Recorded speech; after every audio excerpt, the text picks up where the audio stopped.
अस्सलामुअलैकुम concise medical science के students. आज का हमारा जो लेक्चर है बहुत इम्पॉर्टेंट लेक्चर है, बहुत अहम लेक्चर है और लेक्चर नंबर हमारा 12 है, पार्ट नंबर 4 है। आज हमने पढ़ना है फंक्शन ऑफ हिपेटोसाइट्स। जिगर के जो सेल्स हैं उनको आप हिपेटोसाइट्स का नाम देते हैं, उनका फंक्शन हमने पढ़ना है। उससे पहले मैं थोड़ा सा आपको रिव्यू दूंगा कि हमने पढ़ा था कि जो जिगर होता है, जिगर जिसको आप लीवर कहते हैं, जिगर जो है, जिगर के अंदर इसके 8 सेगमेंट्स होते हैं और हर सेगमेंट्स में हजारों की तादाद में छोटे छोटे लोब्यूल्स होते हैं जिनको आप क्लासिक लोब्यूल्स का नाम देते हैं। कंसाइज मेडिकल साइंस के स्टूडेंट्स, आइए अब हम इसके बारे में थोड़ा सा जानते हैं। ये जो क्लासिक लोब्यूल्स हैं, ये मैंने 3 लोब्यूल्स बनाए हैं। इनमें देखें, इनके दरमियान में ये जो वेन है इसको आप कहते हैं सेंट्रल वेन। फिर समझ लें, दरमियान में जो वेन है इसको आप कहते हैं सेंट्रल वेन। और ये जो हेपेटिक या क्लासिक लोब्यूल्स हैं, इनके हर कोने पर हर कॉर्नर पर जो हेपेटिक आर्टरी की ब्रांच मौजूद है, हर कॉर्नर पर हेपेटिक लोब्यूल के हर कॉर्नर पर हेपेटिक आर्टरी की ब्रांच मौजूद है और बिल्कुल इसी तरीके से हर कॉर्नर पर हेपेटिक वेन की ब्रांच मौजूद है। और मैंने आपको बताया कि ये जो हेपेटिक लोब्यूल्स हैं ये यूनिट्स हैं फंक्शन ऑफ द लीवर की। आपको पता है कि लीवर जो है ये बहुत बड़ा ग्लैंड है और लीवर का जो वज़न होता है ये तकरीबन 1.5 किलोग्राम होता है। एक नॉर्मल इंसान में इसका वज़न लीवर का वो 1.5 किलोग्राम होता है। अच्छा, अब हम ये हर कॉर्नर पे हेपेटिक लोब्यूल के हर कॉर्नर पे एक हेपेटिक आर्टरी की ब्रांच मौजूद है और हेपेटिक पोर्टल वेन की। हेपेटिक पोर्टल वेन और हेपेटिक आर्टरी कहाँ से आई, इसको मैं थोड़ा सा आपको रिव्यू देता हूँ। ये है एओर्टा। एओर्टा जो कि दिल के बाएं वेंट्रिकल से निकलती है, यहाँ से एक ब्रांच निकलती है, उसको आप कहते हैं सीलियक आर्टरी। और सीलियक आर्टरी से आगे एक ब्रांच निकलती है जिसको आप हेपेटिक आर्टरी कहते हैं। तो ये हेपेटिक आर्टरी जो कि जिगर में दाखिल हो रही है, अब ये फर्दर छोटी छोटी ब्रांचेस में जाकर तकसीम हो जाती है और हर ब्रांच का किनारा जो है ये हेपेटिक लोब्यूल्स के हर कॉर्नर पे मौजूद है। बिल्कुल इसी तरीके से जो हेपेटिक पोर्टल वेन है, आपको पता है कि स्टमक से, इंटेस्टाइन से और स्प्लीन से, ये मैं बना रहा हूँ, इसको आप पैंक्रियाज कहते हैं, ये जो है ये स्प्लीन है। और यहाँ से ब्लड इकट्ठा होकर छोटी छोटी वेन्स के जरिए से एक बड़ी वेन में दाखिल होता है और उस बड़ी वेन को आप कहते हैं हेपेटिक पोर्टल वेन। तो हेपेटिक पोर्टल वेन की जो ये लीवर में दाखिल हो रही है, अंतड़ियों से, स्टमक से, पैंक्रियाज से और स्प्लीन से ब्लड इकट्ठा होकर पहले लीवर में जाता है हेपेटिक पोर्टल वेन के जरिए से। तो लीवर में इस ब्लड का क्या काम है, अब आइए देखते हैं।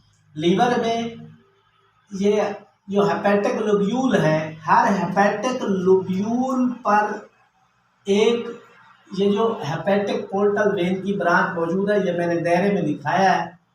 और इसके बाद हेपेटिक लोब्यूल के हर कॉर्नर पर, पेरिफेरी पर, हर कॉर्नर पर जो बेल्वी कैनालिकुलाई की एक एक ब्रांच हर कॉर्नर पर मौजूद है और इसलिए आप हर कॉर्नर को पोर्टल ट्राइएड का नाम देते हैं।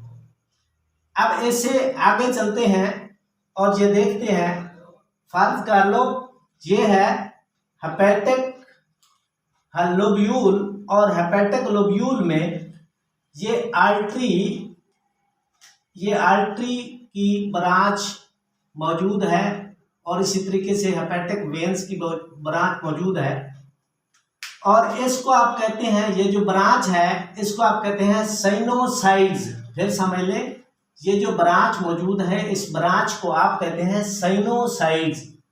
और ये साइनोसाइड्स किन सेल्स की बनी होती है ये मैं आपको दिखा देता हूँ कि ये साइनोसाइड्स जो है ये एपिथेलियल सेल्स की बनी होती है।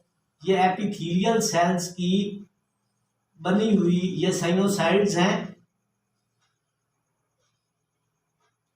ये मैं सेल्स दिखा रहा हूँ, ये एपिथेलियल सेल्स की बनी हुई साइनोसाइड्स हैं और यहाँ से जो हेपेटिक आर्टरी की ब्रांच और हेपेटिक पोर्टल वेन की ब्रांच से ब्लड जो है ये सेंट्रल वेन की तरफ दाखिल होता है।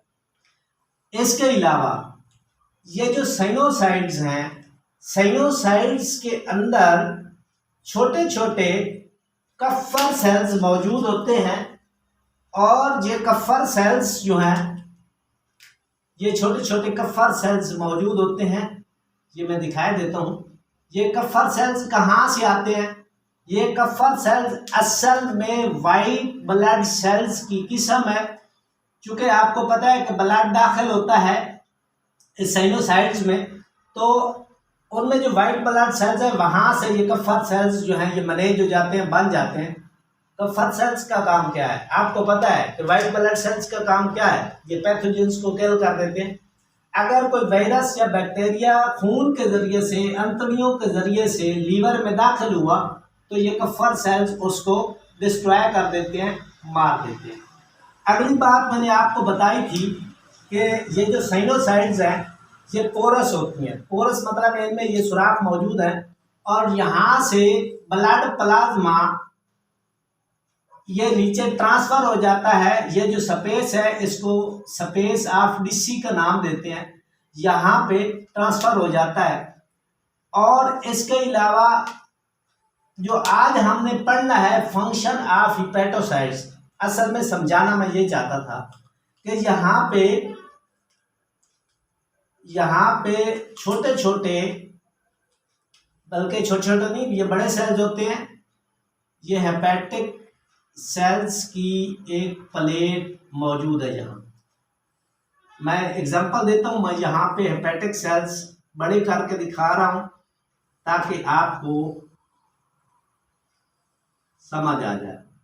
ये दो हेपेटिक सेल्स हैं और हेपेटिक सेल्स को समझिएगा कि हेपेटिक सेल्स की एक साइड जो है स्पेस ऑफ डिसी की तरफ होती है, ब्लड साइड की तरफ होती है, और एक साइड जो है ये बेल्वी कैनालिकुलाई की तरफ होती है ताकि बाइल को ड्रेन करने के लिए। अब ये स्पेस जो कि ब्लड की जानिब है, सॉरी ये हिस्सा, ये सरफेस हेपेटोसाइट्स के जो कि ब्लड की जानिब है, इनमें ये विलाई मौजूद होते हैं ताकि इनका सरफेस एरिया जो है ये बढ़ जाए। ये इनमें इस तरीके से ये विलाई मौजूद होते हैं ताकि इनका सरफेस एरिया बढ़ जाए और ज़्यादा से ज़्यादा जो ब्लड प्लाज्मा है वो इनमें इंटर हो सके। और इसके अलावा ये जो दो सेल्स हैं, ये देखिए दो सेल्स हैं, दो सेल्स के दरमियान में यहाँ पे ग्रूव मौजूद होता है, एक उभरा हुआ इसे समझ लें। अब बाइल जो है वो ये पैदा करते हैं सेल, ये सेल का न्यूक्लियस है। मैं आपको साथ साथ ये भी बताता चलूँ कि हेपेटोसाइट्स जो हैं, ये जो जिगर के सेल्स होते हैं, इनमें एक बड़ा न्यूक्लियस होता है, लेकिन वक्त के साथ साथ जब इंसान बूढ़ा होने लगता है तो ये सेल का ये न्यूक्लियस बहुत सारे न्यूक्लियाई में तब्दील हो जाता है और सेल के अंदर बहुत सारे न्यूक्लियस आ जाते हैं।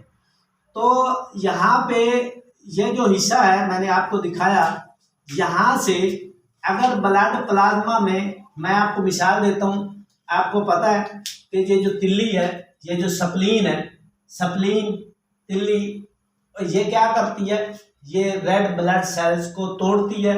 और जब रेड ब्लड सेल टूटते हैं तो रेड ब्लड सेल्स के टूटने से क्या पैदा होती है, बिलीरुबिन। अब फर्ज कर लो यहाँ पे बिलीरुबिन जो है, ये जो हेपेटिक पोर्टल वेन की ब्रांच है, यहाँ से बिलीरुबिन आ गई इसमें, ये जो साइनोसाइड्स है यहाँ से ट्रांसफर हो गई नीचे इन सेल्स की तरफ। अब सेल्स क्या करते हैं, यहाँ पे स्पेशल किस्म की प्रोटीन्स मौजूद होती हैं जो कि इस कांजुगेटेड बिलीरुबिन को ट्रांसफर कर देती हैं सेल के अंदर। और सेल में होता है ग्लूकुरोनिक एसिड, और ग्लूकुरोनिक एसिड जो है ये यहाँ पे फर्क कर लो, ये मैं एक बना रहा हूँ, ये ग्लूकुरोनिक एसिड है, ये ग्लूकुरोनिक एसिड। तो कंजुगेटेड बिलीरुबिन जो है ये ग्लूकुरोनिक एसिड से मिलती है और बन जाती है अनकंजुगेटेड बिलीरुबिन, और अनकंजुगेटेड बिलीरुबिन जो है ये स्पेस में आ जाती है। यानी आप यूँ समझ लें कि ये जो बेरली कैनालिकुलाई है, बैल सिस्टम का ये जो एक बारीक सी नाली है, ये स्पेशल सेल से नहीं बनती बल्कि दो हिपैटिक सेल्स के दरमियान में ये जो इसकी सेल मेम्ब्रेन है, इनकी जो मॉडिफिकेशन है उससे ये एक चैनल सा बनता है और इसको आप बैलरी सिस्टम का नाम देते हैं। बिल्कुल इसी तरीके से फर्क कर ले, अगर कुछ मेडिसिन जो इंसान खाता है, मेडिसिन स्टमक में गई, स्टमक से आई अंतड़ियों में, और अंतड़ियों से हेपेटिक पोर्टल वेन के जरिए से कहाँ गई, लीवर में। अब आपको पता है कि जो मेडिसिन होती हैं ये दो तरह की होती हैं। कुछ मेडिसिन ऐसी होती हैं जो यूरिन के जरिए से खारिज होती हैं, कुछ मेडिसिन ऐसी होती हैं जो स्टूल के जरिए से, पखाना के जरिए से खारिज होती हैं। चूँकि मेडिसिन अपना काम दिखाकर उसने जिस्म से बाहर खारिज भी होना होता है, तो बिल्कुल इसी तरीके से कुछ मेडिसिन ऐसी होती हैं, मेडिसिन के प्रोडक्ट्स, मेडिसिन के प्रोडक्ट्स, चूँकि मेडिसिन तो मेटाबोलाइट हो जाती है, मेडिसिन के प्रोडक्ट्स जो हैं ये आ जाते हैं। ये फर्क कर लो, ये कोई मेडिसिन है और ये कोई मेडिसिन है और मेडिसिन का प्रोडक्ट आ गया लीवर में। अब लीवर में कैसे दाखिल होता है, लीवर में यहाँ पे मखसूस किस्म की प्रोटीन्स होती हैं जिनको आप ट्रांसपोर्टर का नाम देते हैं। ये प्रोटीन्स जो हैं ये इस मेडिसिन के प्रोडक्ट को सेल के अंदर ले आती हैं और फिर इसकी यहाँ पर फर्दर मॉडिफिकेशन होती है। एंजाइम्स काम करते हैं इसके अंदर और एंजाइम्स के जरिए से फिर इसकी मॉडिफिकेशन होके ये बिल्कुल इसी तरीके से बाइल में आ जाती हैं, बाइल का हिस्सा बन जाती हैं। और आपको पता है कि बाइल जो है ये यहाँ से बाइल जो है बाइल डक्ट के जरिए से कहाँ पे आ जाती है, ये आ जाती है, ये देखें, ये राइट हेपेटिक डक्ट है, ये लेफ्ट हेपेटिक डक्ट मैंने आपको बताया था। और यहाँ पे आ गया कि गाल ब्लैडर, और यहाँ से फिर ये कॉमन बाइल डक्ट के ज़रिए से ये पैंक्रियाज में, और पैंक्रियाज से फिर ड्यूडिनम के इस हिस्सा में आ गए और यहाँ से अंतड़ियों के ज़रिए से चलती हुई स्टूल के ज़रिए से खारिज हो गई। और कुछ मेडिसिन ऐसी होती हैं जो इनको यहाँ पे मॉडिफाई किया जाता है और इनको वापस ये जो ब्लड प्लाज्मा है इसके अंदर फेंक दिया जाता है, तो फिर ये सर्कुलेट करता हुआ जब किडनी तक आता है, जो यूरिन के ज़रिए से जिस्म से बाहर खारिज कर दिया जाता है। इंशाल्लाह कल मैं मज़ीद आपको इन हिपेटोसाइट्स के फंक्शन पे, अभी हमारा लेक्चर चलना है, तकरीबन 10-12 लेक्चर जो है हमारे अभी हिपेटोसाइट्स पे चलेंगे। कल तक के लिए अल्लाह हाफिज़।